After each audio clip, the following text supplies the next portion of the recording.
चले बढ़ते आगे। जहां हरियाणा की सोनीपत में एक युवक की पीट कर हत्या कर दी गई। उसको सेक्टर 12 में कुछ युवकों ने लाठियों से बुरी तरह से पीटा था। साथ ही उसकी पिटाई का वीडियो भी बनाया। रिपोर्ट देखिए।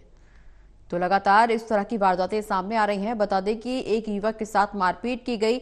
सेक्टर 12 का ये पूरा मामला, जहां कुछ युवकों ने एक युवक को लाठी डंडों से बुरी तरह से पीटा।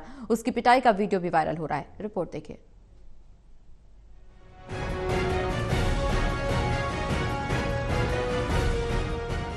दिल्ली बीजेपी के अध्यक्ष वीरेंद्र सचदेवा ने आम आदमी पार्टी पर अरविंद केजरीवाल के बंगले को लेकर गंभीर आरोप लगाए हैं। उन्होंने आरोप लगाया कि 6 फ्लैगस्टाफ रोड स्थित शीश महल बंगला अवैध रूप से मुख्यमंत्री आतिशी को आवंटित करवाने की कोशिश की जा रही है और इसमें कई अनियमितताएं शामिल हैं। सचदेवा ने कहा कि अरविंद केजरीवाल इस बंगले से जुड़े राज जनता और लोक निर्माण विभाग से छुपाने की कोशिश कर रहे हैं। वीरेंद्र सचदेवा ने कहा कि शीश महल बंगले का ना कोई नक्शा स्वीकृत है और ना कोई कंप्लीशन सर्टिफिकेट। उन्होंने लोक निर्माण विभाग से इस बंगले की तुरंत सीलिंग और एक विस्तृत सर्वेक्षण की मांग की है ताकि इसकी असलियत सामने आ सके। उनका दावा है कि ये बंगला दिल्ली की जनता के पैसों से बना है और जनता को इसकी पूरी जानकारी होनी चाहिए। सचदेवा ने कहा कि अरविंद केजरीवाल ने ये बंगला अवैध रूप से बनवाया है और अब आम आदमी पार्टी इसे आतिशी को आवंटित करने के लिए बेताब है। यह जनता के साथ अन्याय है और शीश महल में छुपे राज की जांच होनी चाहिए। इस पूरे बंगले को छुपाने का प्रयास किया जा रहा है। इसके अंदर की जो पूरा जांच पड़ताल है वो नहीं हो पा रही है, उसकी इन्वेंटरी तैयार नहीं की जा पा रही है। तो हम ये मांग करते हैं कि तुरंत इस बंगले को सील किया जाए। शीला दीक्षित 7AB जो भी वो बंगला था मथुरा रोड वाला, उसमें रहकर सरकार चला रही थी और वो बंगला बाद में आतिशी मार लेना को अलॉट किया गया। खुद मंत्री रहते वो उसमें नहीं रही। हाँ, उसमें उन्होंने जमानती मनीष सिसोदिया के परिवार को जरूर शरण दी। जब शीला दीक्षित तो 7AB मकान से सरकार चला सकती थी, तो आतिशी मार लेना को वहां से सरकार चलाने में क्या आपत्ति है? वो बंगला तो आज भी उनके पास था। मनीष सिसोदिया भी अब खाली करके किसी राज्यसभा सांसद के यहाँ चले गए।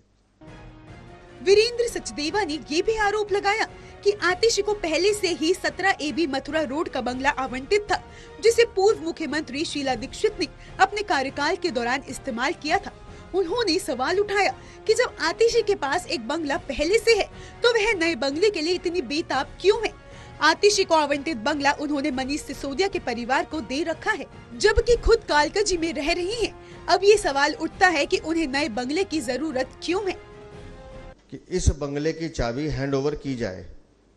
अरविंद केजरीवाल अथोराइज करते हैं विजय कुमार को 5 तारीख को कि भाई आप चाबी हैंडओवर कर दो। चाबी विजय कुमार को ना दी जाके प्रवेश रंजन झा को दी जाती है, जो स्पेशल सेक्रेटरी टू सीएम है। तो ये पूरी सर्कस है भ्रष्टाचार की, कि एक दूसरे को आगे करके किसी तरह से वो बंगला, वो शीश महल, वो जनता के सामने ना आए। इसलिए विजिलेंस डिपार्टमेंट में इन तीनों अधिकारियों को जो निर्देश दिए गए थे उनका पालन नहीं किया है। उनको 7 दिन के अंदर जवाब देने के लिए कहा गया, शो कॉज नोटिस दिया गया है। और हम ये इसलिए मांग कर रहे हैं क्योंकि क्या वो तथ्य है, क्या वो राज हैं जो शीश महल के अंदर हैं, जो दिल्ली की जनता से छुपाने की कोशिश ये भ्रष्टाचारी आम आदमी पार्टी कर रही है। इसलिए हम कह रहे हैं उस बंगले को सील किया जाए, क्योंकि कुछ ना कुछ तो उसमें घपला है।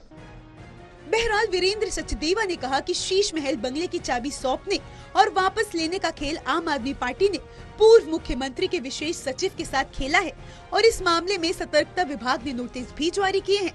उन्होंने मांग की है कि इस शीश महल बंगले की पूरी जांच होनी चाहिए और इसका सत्य जनता के सामने आना चाहिए।